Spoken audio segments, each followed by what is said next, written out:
Et bonjour, dans cette vidéo, je vous amène avec moi au fil du canal du Midi, jour 2. C'est parti. Je suis donc à l'écluse d'Encassan où j'ai passé la nuit. Donc première nuit sous ma tente, c'est pas évident, il faut que je m'habitue au fait d'avoir une tente, une place, manque de place évidemment. Beaucoup d'humidité dans la tente, bien que j'ai dormi avec les fenêtres ouvertes, donc je sais pas en fait si c'est de la condensation ou si c'est l'humidité extérieure qui est rentrée dans la tente. Mais quoi qu'il en soit, le matin au réveil, tout était bien mouillé, bien trempé. Mais bon, c'est pas grave, je prépare mes affaires et je prends la route. Donc je suis ce petit chemin pendant quelques kilomètres, bien agréable, avec une jolie météo, une bonne météo, bien sympathique. Arrivé à l'écluse d'Amborel, je fais une petite pause dans cette salle d'eau où il y a évier, WC, douche pour faire un brin de toilette. Et une fois mes vêtements lavés, je fais sécher, j'accroche ça à mon sac et je reprends le chemin. J'ai pris une petite pause d'une demi-heure qui n'était pas prévue, mais je pars du principe qu'à chaque fois que je peux m'arrêter, me laver et laver mes affaires, ben je le fais.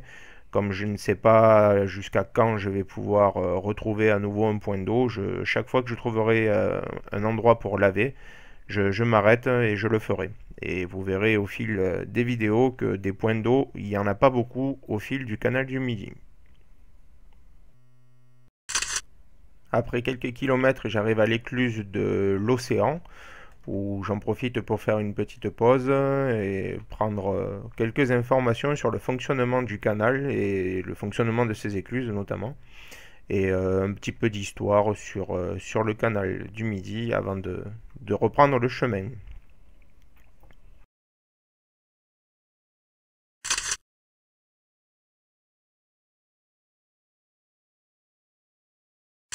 Au fil de mon chemin, je vais passer devant des bateaux comme ça qui font office de maison, mais celui-ci c'est un des premiers que j'ai vu et qui est particulièrement bien aménagé, bien propre. J'en ai vu qui était dans un piteux état, mais celui-ci était vraiment très joli.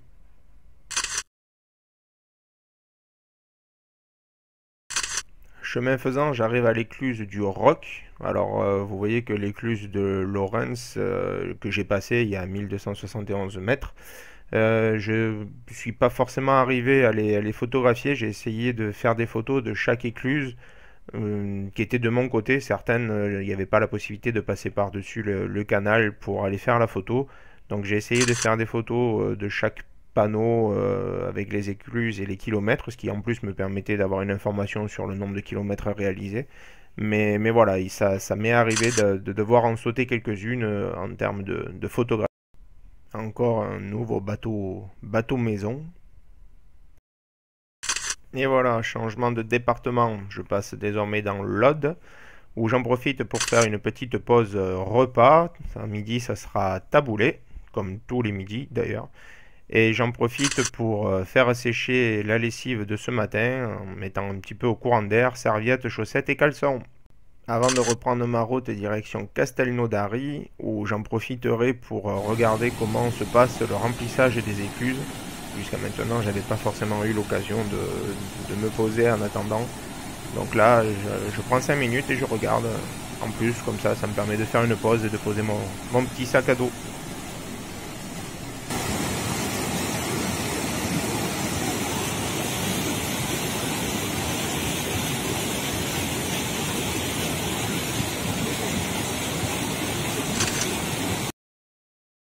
Petite photo de l'écluse et c'est reparti.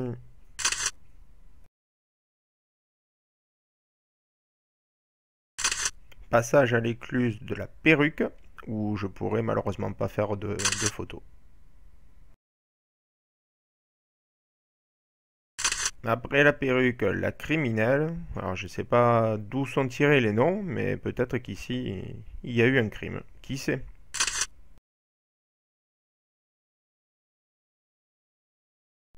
Alors là, la journée commençait à tirer à sa fin et j'avais déjà passé pas mal de lignes droites, mais j'allais toucher du doigt, et vous aussi d'ailleurs, que finalement cette rando le long du canal du Midi m'attendait certaines lignes droites. Et en fait, ce n'était que le début. Voilà. Quand on est là et qu'on se dit, bon, ben voilà, c'est où, c'est comment, ben c'est tout droit. Donc voilà, et ces lignes droites ne vont pas me quitter de sitôt. Donc voilà, fin de journée, je me pose à l'écluse de Villepinte où je vais pouvoir poser ma tente, un petit peu en amont de de l'écluse quand même, histoire de ne pas dormir juste devant la maison de l'éclusier. Et après avoir pris 5 minutes pour monter ma chambre et ranger mes affaires, je finis ma journée sur un superbe coucher de soleil, le temps de faire ma popote, mon petit repas du soir et de m'installer pour ma nuit. Et voilà, fin de ma deuxième journée de l'écluse d'Encassan à l'écluse de Villepinte.